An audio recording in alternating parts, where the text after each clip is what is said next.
이재명 대통령이 말해서 창조적 파괴의 주역인 경제 성장의 핵심 동력인 스타트업과 또 중소기업에게 인센티브와 재정 지원을 강화해주고 계시는 것은 정말 긍정적이라 생각합니다. 오늘 직접 대화를 나누면서 어떻게 이렇게 인상적인 성과를 거두었는지 배우고 싶습니다. 않습니까? 정부가 R&D 투자를 하게 될 경우에는 아주 어려운 선택을 내려야 됩니다. 예를 들어서 이쪽은 투자를 할 만한 가치가 있고 이쪽은 투자할 만한 가치가 없어, 이런 결정을 내려야 됩니다. 또 이런 과정에서 정치인들이 개입할 수도 있고 정치적 과정을 통해서 필요 없는 데다가 가장 생산성이 높은데 또 가장 성장이 가능한 쪽에 투자를 하지 않고 오히려 정치적 지지를 얻을 수 있는 쪽에 투자를 할 수가 있겠죠. 2025년 노벨 경제학상 수상자이자 창조적 파괴 이론으로 세계 경제학계를 뒤흔든 피터 하윗 교수. 그가 대한민국을 찾았습니다. 우리 하준경 수석의 스승님이시라고 들었습니다. 훌륭한 제자를 키우셔가지고 우리 대한민국 국정에 큰 도움이 되고 있습니다. 대한민국 경제 성장을 직접 관할하고 있는데 아마도 교수님께서 평소에 가르쳐 주신 전략대로 어쨌든 혁신을 통한 성장에 주력하고 있습니다. 오늘도 보신 김에 대한민국 경제 성장 전략을 위한 좋은 말씀 부탁드립니다. 약간 늦긴 했는데 노벨 경제학상 수상도 축하드립니다. Thank you. Well, thank you very much. 먼저 이재명 대통령님 만나 뵙게 돼서 매우 영광이고 기쁩니다. 따뜻한 환대해 주셔서 감사드립니다. 대통령님의 지도력 하에서 한국은 성장 중심의 정책을 채택해왔고 저와 평생 동반자로 같이 연구를 해온 노벨 경제학 수상자인 필립 아기용 교수가 주장했던 혁신 기반 경제 성장 전략과 밀접하게 수행하고 있는 것으로 보입니다. 오늘이 스승의 날이라고 들었는데요. 제 제자인 하준경 수석님을 뵙고 또 한국에서 제가 가르친 대로 수석님께서 잘 이행하고 있다고 들어서 정말 기쁩니다. 한국은 AI와 반도체 그리고 첨단 기술 산업 분야를 선도하는 혁신 국가로 세계적 최전선에 서 있고 또 기술적 경계를 빠르게 확장해 나가고 있습니다. 한국은 수십 년간 한국 경제 성장을 이끌어온 대기업들 또한 현재의 성과에 안주하지 않고 지속적으로 높은 수준의 혁신을 이어가고 있습니다. 연구개발 R&D는 혁신을 이끄는 핵심 투입 요소이고 국내 총생산 대비 한국의 R&D를 봤더니 지출 비중이 세계에서 두 번째로 높은 것을 알게 되었습니다. 경제 성장은 민간 기업의 혁신 활동을 장려하고 또 조정하는 적극적인 정부의 정책이 없이는 절대로 자동적으로 저절로 이루어지지 않습니다. 반드시 정부가 어느 정도는 지원을 해줘야 됩니다. 이재명 대통령님 말해서 창조적 파괴의 주역인 경제 성장의 핵심 동력인 스타트업과 또 중소기업에게 인센티브와 재정 지원을 강화해주고 계시는 것은 정말 긍정적이라 생각합니다. 나아가서 성장의 혜택이 포용적으로 확산이 되어서 합리적 정책을 마련한다는 점 정말 인상이 깊습니다. 정말 인상적인 것은 한국이 모든 정책 추진을 지켜보면서 건전한 재정 기조를 유지하면서 동시에 재정 적자를 최소화하고 계시고 또 물가 성장 목표율을 잘 조정하고 계시다는 점입니다. 현재 불안정하고 또 불확실한 글로벌 환경 속에서도 인상적인 성과를 대한민국이 거두고 있다는 점, 또 전 세계 각국이 여러 가지 역풍을 겪고 있지만 그럼에도 불구하고 세계에서 한국만큼 성공적으로 그 역풍을 헤쳐나가는 국가는 많지 않습니다. 대통령님의 리더십 덕분이라고 생각하고요. 오늘 직접 대화를 나누면서 어떻게 이렇게 인상적인 성과를 거두었는지 배우고 싶습니다. 교수님이 하준경 수석을 통해서 간접 지도를 해주신 덕에 대한민국이 지금 올해 1분기에 전 세계 성장률이 제일 높아졌습니다. Yes, the growth rate of the Republic of Korea in the first quarter is number one in the world right now, and I think that is all thanks to your indirect teaching, which I have received through Dr. Ha. Okay. Well, I'm happy to accept responsibility for that outcome. 제 책임인지 제 기여인지 너무 기쁘게 받아들이겠습니다. 기여가 확실합니다. That is your contribution for sure. 하윗 교수가 한국을 찾은 진짜 이유는 바로 국내 유수의 경제 전문가들이 총출동한 국제 경제 컨퍼런스에 참석하기 위해서입니다. 감사합니다. 그리고 전 세계가 주목하는 한국 경제의 미래에 대해 놀라운 진단을 내놓았습니다. 진심으로 오늘 이 자리에 서서 여러분께 강연을 하게 되어 영광이고 특권으로 생각합니다. 또 한국이 친성장 위주 또 혁신 기반의 성장을 구가하니까 너무 기쁩니다. 지난 수년 동안에 제가 전 세계를 둘러봤었을 때 한국처럼 잘하는 국가는, 한국보다 더 잘하는 국가는 없는 것 같습니다. 오늘 이 자리에 있게 돼서 정말 기쁩니다. 너무나 훌륭한 도시입니다. 오늘은 한국에서 스승의 날입니다. 또 다시 한번 피터 하윗, 저의 은사이신 교수님께 감사의 뜻을 표명하고 싶습니다. 네, 하준경 수석님 감사드립니다. 전 세계적으로 스승의 날에는 한국에 이 자리에 있는 게 최고일 것 같습니다. 아니면은 하준경 수석님의 영향을 통해서 저의 아이디어가 그리고 수년 동안 제가 교실에서 가르쳐 왔던 내용이 실제로 적용이 한국에서 되고 있습니다. 그래서 하준경 수석님께서 스승의 날에 감사의 뜻을 표현해 주셨는데요. 저도 그만큼 저의 지혜와 지식을 전파시켜 주신 수석님께 감사의 뜻을 전해야 될 것 같습니다. 이러한 경제 성장률의 하락이 어쩔 수 없는 운명이라고 보시는지 아니면은 실제로 이게 노력에 따라서 변화가 가능할 것일까요? 네, 이것도 바뀔 수 있을 거라고 생각합니다. 그리고 어떻게 보면 불가피한 측면도 없지 않아 있습니다. 이것이야말로 모방을 통해서 성장할 수밖에 없는 경제 성장의 운명이라고 할 수 있습니다. 그래서 어떤 거를 카피하는 것이 새로운 것을 만드는 것보다는 훨씬 더 쉬웠습니다. 그것은 누구나 다 알고 있는 사실인데요. 경제 리더가 된 대부분의 국가들은 먼저 모방으로 성장을 해서 빠르게 성장을 한 사례가 많습니다. 그러다가 본인이 이제 최첨단의 자리에 서게 되었을 때 경제가 둔화되기 시작합니다. 그래서 언젠가는 경제 성장률이 하락할 것입니다. 그렇지만 어느 정도까지 하락할 것인지 그것은 결국 국가 내에서 어떤 노력을 하느냐에 따라 결정이 될 것입니다. 너무 많이 하락하게 되면은 정책을 통해서 다시 한번 상승시킬 수 있을 것입니다. 20년 전만큼 높아지지는 않겠지만은요.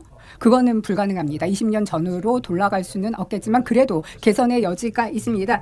연간 성장률이 1%만 상승한다 하더라도 뭐 연복리의 마술을 통해서 그렇게 된다면은 매 세대마다 1인당의 소득이 그렇게 하지 않았을 때보다 2배나 높아질 것입니다. 그래서 정책을 추진함으로써 성장률을 높일 수 있고 약간씩만 높이더라도 큰 도움이 될 거라고 생각합니다. 경쟁 정책 너무나 중요한 필수 요소입니다. 그렇다면 정부가 해야 될 일이 아주 많은 것 같습니다. 그런데 한국에서 어려운 점 중에 하나가 재정 보수주의 있습니다. 보수적인 재정 정책이 때로는 문제가 되는데 어떻게 생각하십니까? Do this. 네, 가능합니다. 만약 경제 성장을 성공한다 그렇다면 분명히 고소득자들이 더 많은 세금을 내면 세수가 늘어나고 그러면은 정부 입장에서는요 회계장부가 오히려 균형을 잡게 되고 세수가 생기면은 또 쓸 수가 있겠죠. 투자도 그렇게 하지 않습니까? 정부가 R&D 투자를 하게 될 경우에는 아주 어려운 선택을 내려야 됩니다. 예를 들어서 이쪽은 투자를 할 만한 가치가 있고 이쪽은 투자할 만한 가치가 없어 이런 결정을 내려야 됩니다. 또 이런 과정에서 정치인들이 개입할 수도 있고 정치적 과정을 통해서 필요 없는 데다가 가장 생산성이 높은데 또 가장 성장이 가능한 쪽에 투자를 하지 않고 오히려 정치적 지지를 얻을 수 있는 쪽에 투자를 할 수가 있겠죠. 이게 항상 미국에서 문제가 되어 왔습니다. 그런데 어느 정도 관리를 해 나가야 됩니다. 여러분들 최근 한국의 경험을 한번 반추해 보시기 바랍니다. 저는 정말 깊은 감명을 받았습니다. 한국은 친성장 정책을 계속 구현하고 있습니다. 그런데 재정 적자도 너무나 잘 관리하고 있습니다. 최소화하고 있지 않습니까? 거의 한 2% 정도 인플레이션 타겟을 잘 유지하고 있고 지금 전 세계적으로 너무나 많은 어려움을 겪고 있음에도 불구하고 한국은 재정 적자도 최소화하고 있고 에너지 가격도 상승하고 있는데 지금 너무 잘하고 있습니다. 제가 예측하기로는요. 분명히 이제 이 외부의 대외적인 요소가 언젠가는 이제 종식이 되겠죠. 근데 한국은 잘하고 있습니다. 따라서 친성장 전략을 정부가 주도하면서 서포트해 주는 것은 정말 잘하고 있고요. 또 한국 내에서도 R&D를 투자를 하고 있는 것도 정말 잘하고 있습니다. 그래서 인플레가 아주 치솟는다든지 적자가 더 늘어나지 않도록 하는 것도 정말 인상이 깊습니다. 한국의 1사분기 성장률이 1.7%로 나왔는데요. 저희는 상당히 만족하고 있습니다. 꽤 괜찮은 수준이라고 생각하는데 여기서 흥미로운 사실은 2달 전에 대부분의 연구소들의 전문가들이 이것과는 다른 전망을 예측했었습니다. 많은 연구소가 0.9%를 예측을 했고 2달 전만 해도 이게 컨센서스였는데 좀 그거보다 훨씬 더 높은 성장률이 나오게 되었습니다.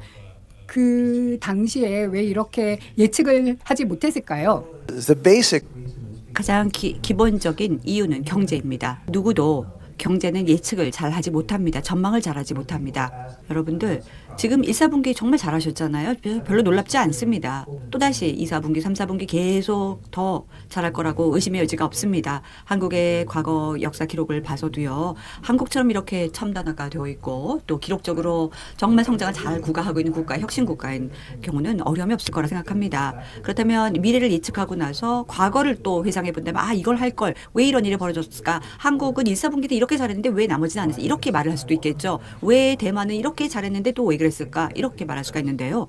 그런데 세계 리더들, 특히 한국과 대만은 세계 반도체 분야에서 선두 국가 아닙니까? 붐이 있었습니다. AI의 붐이 벌어지고 있고 또 수요가 늘었기 때문입니다. 그러면 이 원인을 한번 볼까요? 꽤 오랫동안 존재하고 있었습니다. AI는 계속 있을 겁니다. 어떤 향방으로 갈지 필요한 것은 바로 반도체 칩입니다. 칩이 있어야 되고 양질의 정밀도 제조 가능한 칩이 필요합니다. 그래서 한국과 같은 국가에게 의존하고 있는 것이죠. 한국과 같은 국가가 칩을 생산을 해주는 생태가 있어야지만 됩니다. 한국에 많은 사람들이 저에게 이런 말을 합니다. 아, 충분히 다변화를 안 하는 것 같아요. 너무 칩에 의존을 하고 있지 않나요? 한국 성장에 있어서. 근데 다변화라는 게 뭡니까? 뭐든지 가능성에 대해서 준비를 하는 겁니다. 대부분 상상할 수 있는 것들 하고 몇 년 동안의 만일 사태를 대비하는 것은요. 바로 AI가 분명히 이제 컴퓨터 칩과 또 같이 포함돼서 발전할 건데 뭐 어떤 형태인지 모르겠습니다. 하지만 한국의 입장은 너무나도 좋습니다. 반도체를 비롯한 첨단 기술 산업의 선도하는 혁신 국가잖아요. 따라서 지금까지 성공적인 성장을 1, 4분기에 누렸다고 했는데 앞으로도 계속 지속될 겁니다. 반도체에 있어서는 좀 엇갈린 의견이 있습니다. 한국에요. 첫 번째는 이게 뭐 일시적인 경기 순행적인 상승이다. 곧 1, 2년 후면 이러한 상승장이 끝날 것이다라고 하는 경우도 있고 또 다른 쪽에서는 이게 구조적인 상승이기 때문에 1년 이상 유지가 될 것이다라고 주장을 하는 경우도 있는데요. 이게 구조적인 상승이라고 보시나요? 둘 다라고 생각합니다. 아마도 지금은 약간 AI를 지금 이것저것 맛보기 때가 아닐까요? 여러 가지 방법들을 한번 테스트하는 단계가 아닐까요? 생각합니다. 한번 맛보기 단계가 끝났다라고 한다면 당연한 것이 그러니까 지금 개편 단계인데요. 하드웨어가 약간은 좀 하향세를 보이겠죠. 그러면 미래가 어떻게 되든지 간에 분명히 컴퓨터를 점점 더 많이 사용할 겁니다. 지금의 이 대대적인 쉐이크업 피리어드, 대대적인 개혁 단계를 거쳐서 계속 나갈 건데 한국은 입지가 탄탄하고 또 한국의 반도체 산업 모든 인프라, 첨단 기술 분야가 너무 입지가 좋기 때문에 계속 이 상태로 갈 겁니다. 피터 하윗 교수가 이번 방안에서 가장 주목한 것은 바로 대한민국의 저력이었습니다. 그는 한국의 GDP 대비 R&D 투자가 세계 2위라는 점을 언급하며 한국은 이미 세계 혁신의 최전선에 서 있다고 극찬했습니다. 글로벌 위기 속에서도 전 세계에서 가장 준비가 잘 된 나라, 과거의 성공 기록이 앞으로의 대도약을 증명하는 나라, 세계 최고 석학이 바라본 대한민국의 미래는 이미 퍼스트 무버였습니다. 영상 유익하게 보셨다면 구독과 좋아요 부탁드려요.